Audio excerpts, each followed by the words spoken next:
Valuable lessons for a successful life. We typically think that one who is recognized for his talents or worldly achievements is a successful person. Increasingly, people equate driving a Mercedes-Benz, owning a large apartment, or wearing fashionable designer-labeled clothes with success.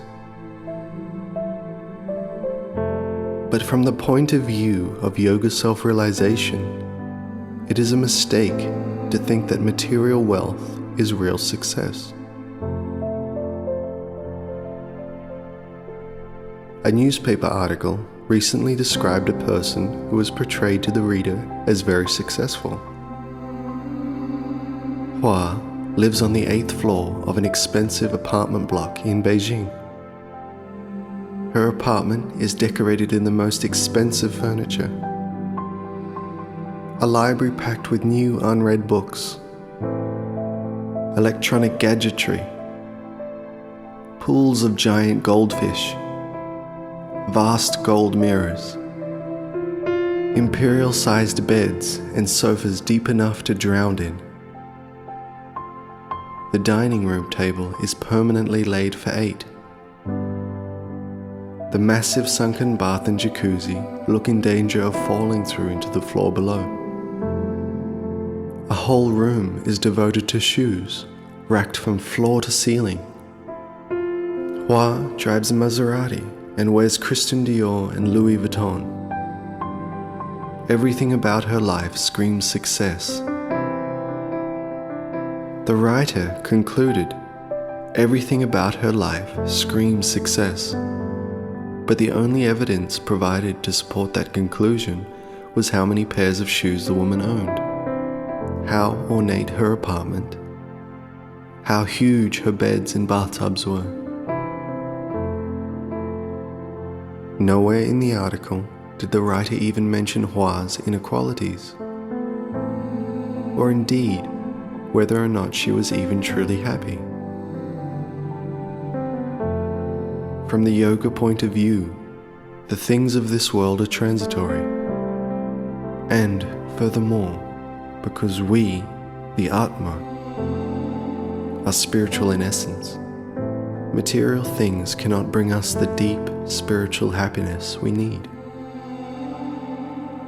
The happiness we experience from such things is shallow and fleeting, so it is a mistake to gauge our successfulness in life on achieving such things.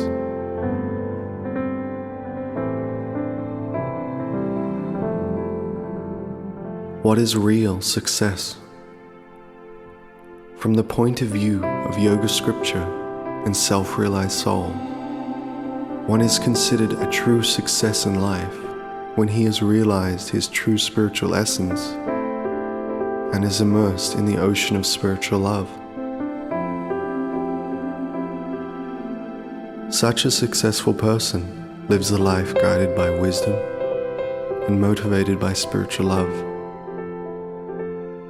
Such a person may be rich or poor, famous or unknown, healthy or unhealthy, etc. It doesn't matter. They are a success.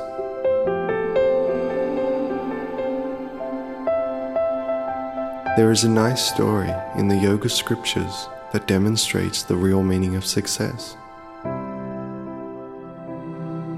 Once long ago, there was a young boy named Dhruva, who through his experience realized what it really means to be successful in life. Dhruva's father was a great king who had 2 wives. The king's first and favorite wife bore him a son who was destined in line to be the next king. Dhruva was the son of the king's second wife. As soon as he was able to walk and talk, he sought out his father's company. But the king showed favoritism for his other son. When Dhruva was 5 years old, he was chased away from his father's lap and ridiculed in front of the assembly. Dhruva's tender feelings were hurt, and in anger he ran away into the forest. He was determined he would become the king's favorite.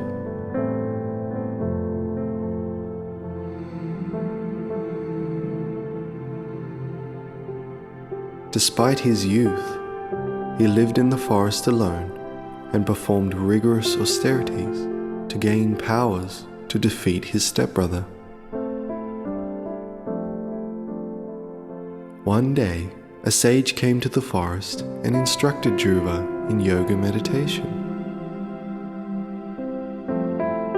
He followed the sage's instruction, and after some time, Dhruva began to understand his true spiritual identity and where real success lay in life. He no longer wanted to gain his father's kingdom out of revenge or power over his stepbrother.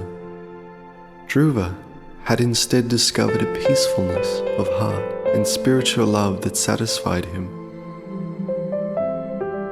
Dhruva was successful in his cultivation of wisdom and spiritual love, and realized what real success was.